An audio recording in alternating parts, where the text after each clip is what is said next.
Well, here we are. We're inside our greenhouse.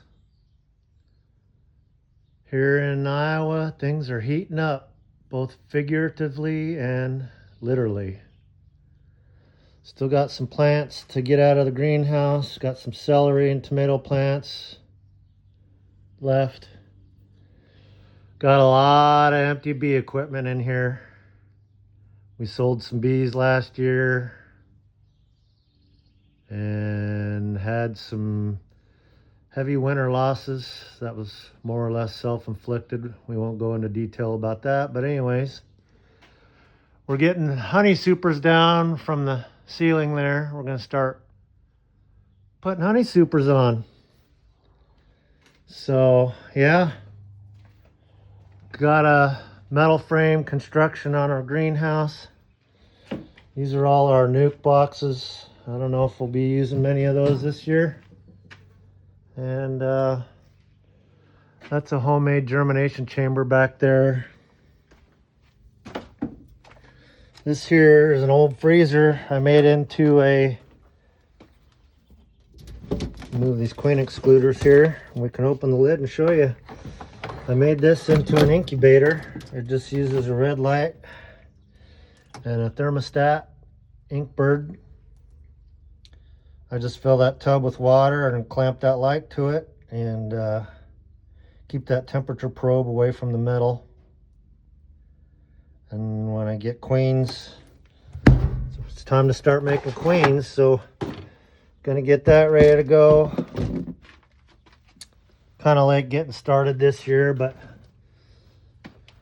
and then these are our racks full of nursery trays and our planters, greens harvester. And this is where we do all our seeding, but it's covered, you can't see it. But at any rate, double screen boards for nooks. So we got a lot going on here. Take you outside. These old greenhouse doors are going to get replaced. So we got our supers. We've scraped our frames, waxed the ones that needed to. Some of the frames were still undrawn. So we got our little wagon roll loaded up. So this year I did something different. I did a Demaree split. And I'm gonna put eggs down on these bottom boxes.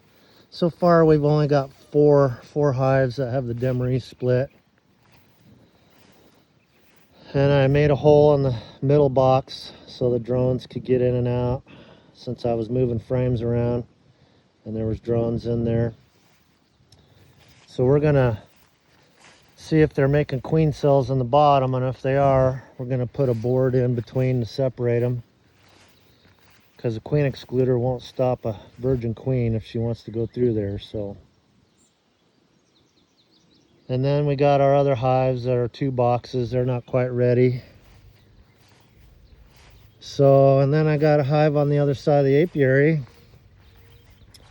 I'm gonna set up to start grafting from. And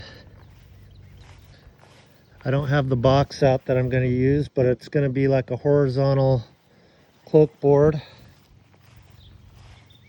We'll go over here to the other side of the apiary.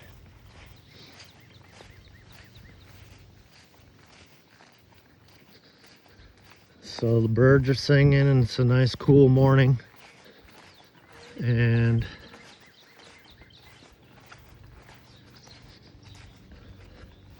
here's our other side of our apiary that we've got, and our asparagus patches. Got an asparagus patch there too. So this back hive is the one I'm going to start with grafting. It's got a nice dark carniole and queen in there. We're trying to stick with northern queens right now, so gonna try and keep things local so we have queens that are adapted. But that's what we got going on here today. There's Wiley. Say hello to Wiley. Hi, Wiley. And yeah, so that's what we got going on here today, and we're just gonna get ready to start grafting and making queens and bees. So have a good day and be good now. And remember, it's always sunny above the clouds.